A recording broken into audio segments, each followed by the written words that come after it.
Sombra finally got her long-anticipated rework with the launch of Season 7, and it's one of the best changes that devs have added in a while. Today, we're going to talk about why Sombra's new rework is so much better for the game than her old kit. One of the most important balance points for any Overwatch character is how fair it feels to play against them. If a character feels unfair, it doesn't matter if they're overpowered or not, people will simply hate having them in their games. Although I loved him, DPS Doomfist was an example of this, because getting insta-killed by a punch felt terrible on the receiving end, regardless of how much skill the character took to play at a high level. Sombra's old kit had a similar issue, but instead of an insta-kill, the most unfair part of her kit was her translocator. Sombra's translocator was impossible to balance. It had only one use, which was to instantly take her out of a fight. If it couldn't do that, it was useless. A couple ideas I had for the ability in the past were to make it have a longer activation time, which would make you take an additional half a second or so before teleporting. This would definitely nerf the ability, as killing Sombra before she's able to teleport would become much easier, but it wouldn't solve how unfair it felt to play against whenever the ability still did work, and it would make her useless in many cases. Another idea was to add a maximum range you could teleport from, but again, this still doesn't solve the unfairness issue unless the range is nerfed to be very close by, which would make the ability useless. You can see there's a problem here. Either the ability is useless or it performs perfectly. When an ability functions like that, it means there's a fundamental problem with the ability itself, which the devs definitely realized as Translocator got the biggest changes of any of Sombra's abilities. I talked about the changes in my last video, but for any of you who don't know, pause to read the changes here.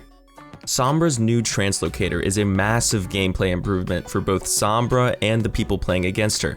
For Sombra, there's so much more you can do with this ability. You can use it to return to the fight quicker, you can take high ground quicker, you can do rollouts like a Doomfist can, and it's incredibly fun. I know that's the Doomfist main in me talking, but seriously, playing Dive Sombra right now is so much fun. For the enemy team, they now actually have a chance to kill you if they have good aim and are able to hit you as you try to teleport away. That on its own is the most important improvement, because now that she's punishable, they can put more power into other parts of her kit, like her damage. I've seen comments saying that the new Translocator is underpowered because, and I'm quoting Toonami's comment here, now all someone has to do is track the TP and she's dead regardless.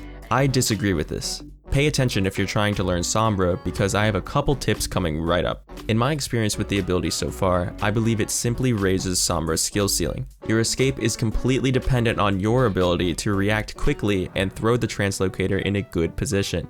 When I first started playing her, I was throwing a lot of my Translocators high into the air, which is a big mistake.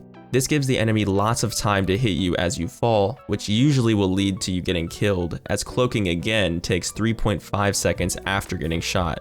I've noticed that a more effective way to use this ability is to play near corners and doorways. Because you cloak quickly after using the ability, throwing it behind cover often lets you cloak, so when the enemy comes around the corner, they have no idea where you went.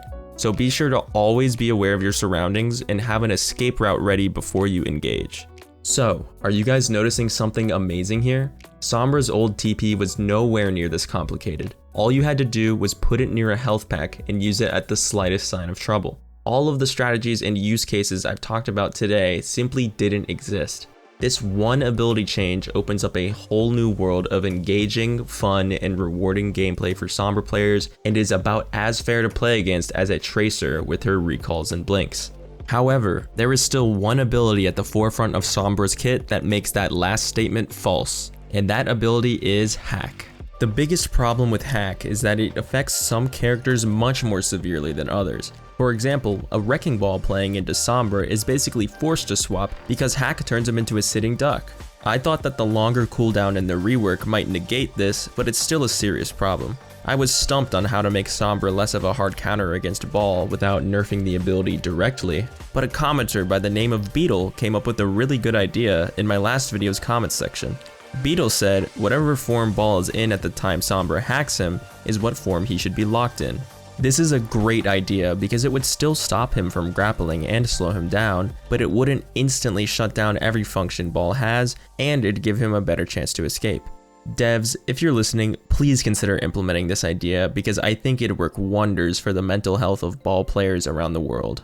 Additionally, I've heard people complain that her new hack virus combo is insanely powerful against characters like Zenyatta, and I'd have to agree, but I think we should give players a couple weeks to adjust to Sombra's new playstyle before dishing out any nerfs. Because she has to fully commit to an engagement, diving a Zenyatta that's sticking close to his team should be more easily punished. If you're a Zen main, just be sure to basically glue yourself to your fellow support player and call out any engagements from Sombra.